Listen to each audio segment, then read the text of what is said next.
which, for instance, had spent years smashing up federal buildings and privately owned businesses, which had spent years firing guns on the streets, attacking police officers, attacking journalists and hospitalizing, almost killing journalists who look into their activities. I think that this thing would have been shut down years ago. And Antifa has been allowed to run. What the BBC won't tell you about Trump's UN ambush is that every word was aimed straight at Starmer's new Palestine stunt. Yes, the one that opens British wallets to terrorists while kidnapping victims are still underground. If you think that won't hit your council tax or the next wave of boats, keep watching. After this clip, I'll show you the 3 buried lines that have Trudeau, Macron and our own PM scrambling, and why Murray says the real target isn't the UN, it's us. Said all these leaders, Australia, Canada, Britain, France, they're not doing this because they can create a Palestinian state. They can't. They're doing it for domestic political reasons, because people like Albanese think that they can stop the protests and mollify the radical Palestinianists in their own countries if they do this. You know what? They can't. But look at the lesson that Italy has showed us. Giorgia Meloni didn't join in this idiotic and hollow stampede. And there were riots yesterday in Milan as a result, with crowds of immigrants and Palestinianist activists, far leftists, smashing up shops in Milan because Meloni wouldn't do this baloney act of pretending that she can create a Palestinian state. So that's all that these other Western leaders have done. They've done it to mollify the mobs at home. And, well, maybe they think they'll buy themselves peace for a few minutes, but I wouldn't bet on it. Now, Douglas, we're coming to you from Charlie Kirk's beloved Phoenix, where he headquartered Turning Point USA, and where his funeral was held on Sunday. It was an incredible event on so many levels. How did you see the memorial, and what do you see as Charlie's lasting legacy? Well, I think it's really the beginning of that legacy. A number of the speakers at the memorial on Sunday in Phoenix made reference to the fact that, you know, the assassin who killed Charlie thought that he was going to silence him, and it's exactly the opposite. He's given Charlie's voice a wider range than it ever could have had in his lifetime. It's an extraordinary thing, and a demonstration that people who use violence to pursue political means should, among many other things, apart from the fact that it's evil, not do that, because the consequences may well be ones that they cannot foresee. I thought it was extremely moving.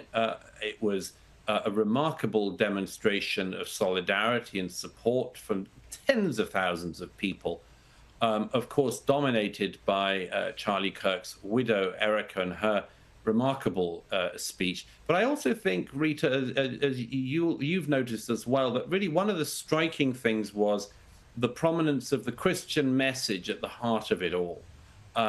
Many of us are used to sort of watered down forms of Christianity, particularly in the Western democracies. And this wasn't that.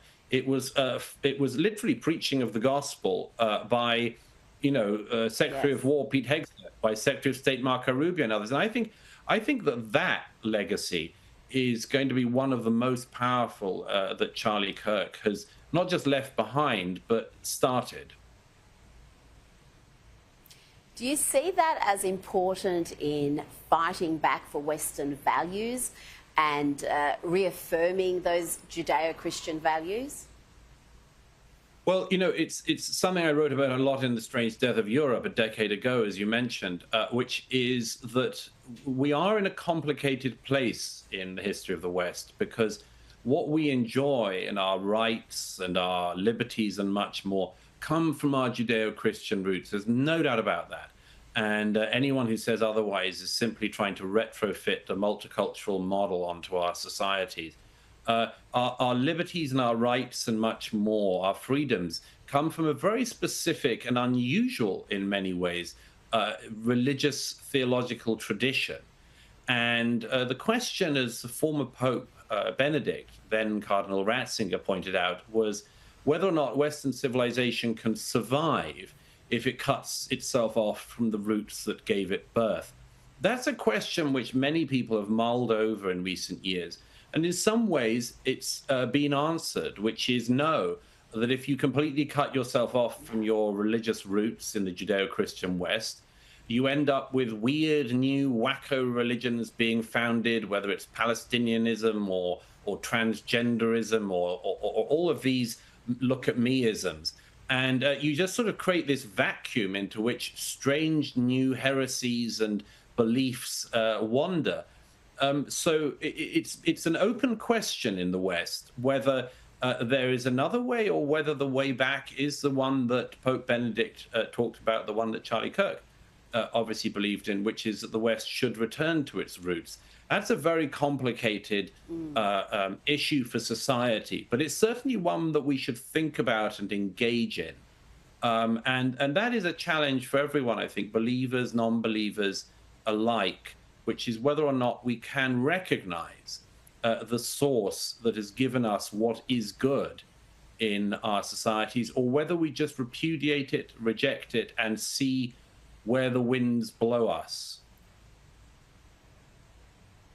Beautifully said. Now, you wrote about the violence we are seeing in the US from elements of the left who, you argue, have a history of celebrating or excusing those guilty of these acts of political violence. And on that, we've also had President Trump designating Antifa as a terrorist organisation. I know you wrote about that also for the New York Post.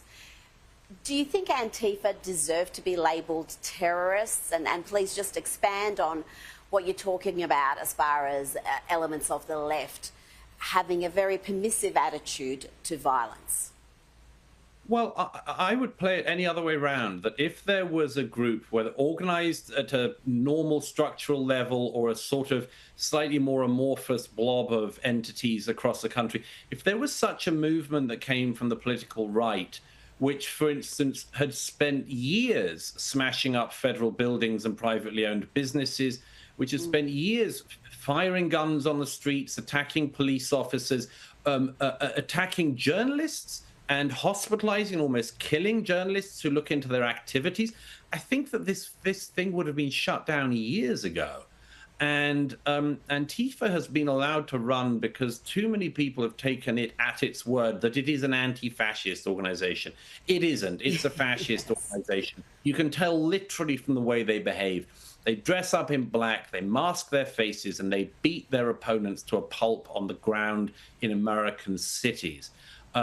I think that there's a question as to whether or not Donald Trump, whether in America you could designate them a terrorist organization. But the one thing you can absolutely do is use the powers of the state to arrest people who are routinely breaking the law and making life unlivable in the American cities which they dominate in, places like Portland, places in recent years like Seattle and parts of California and elsewhere. It's a very big challenge, but it's one that I think the Trump administration should rise itself to the moment on. As for the wider pool, Rita, it's just very striking to me. And as I said in that City Journal piece, again, you've just got to play it the other way around. There are people who engage in political violence from all sides.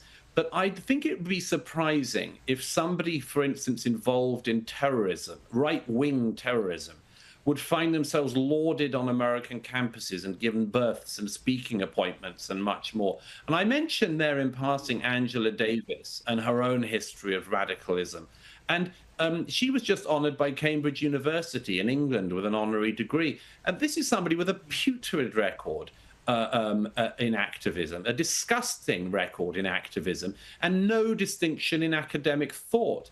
But she gets honored. Same things with people like Layla Khalid, the PFLP hijacker. These people that the left has unfortunately particularly venerated are people who've been venerated not in spite of having a history of violence and connections with violence, but as if that frisson of violence is part of the thrill, part of the reason to promote them. And I think that just as I would expect the right to have a look at itself if it was marinating in those waters, so I think the left really should, and again, especially after the assassination of Charlie Kirk, really should look at what it has been encouraging on its own side. And it should remember that instead of thinking that it's always the good guy, let's at least concede that violence can come from all sides. But if it comes from your side, you have a disproportionate necessity to condemn it and to make sure that the gray zone of violence isn't one that our societies are allowed to exist in, but that we have a hard no. The hard no against political assassination, whoever is the target. A hard no against the pursuit of violence in politics, whatever the aim that... Now you've seen the clip, here's what they're not telling you. When Trump rounded on the UN for being a talking shop for demagogues, every syllable was aimed at the stunt Keir Starmer pulled 4 days earlier, the instant unilateral recognition of a Palestinian state that does not exist, run by people who still hold British hostages. The BBC cut that bit out of the headlines, didn't they? They told you Trump was ranting about migration and taking a swipe at allies.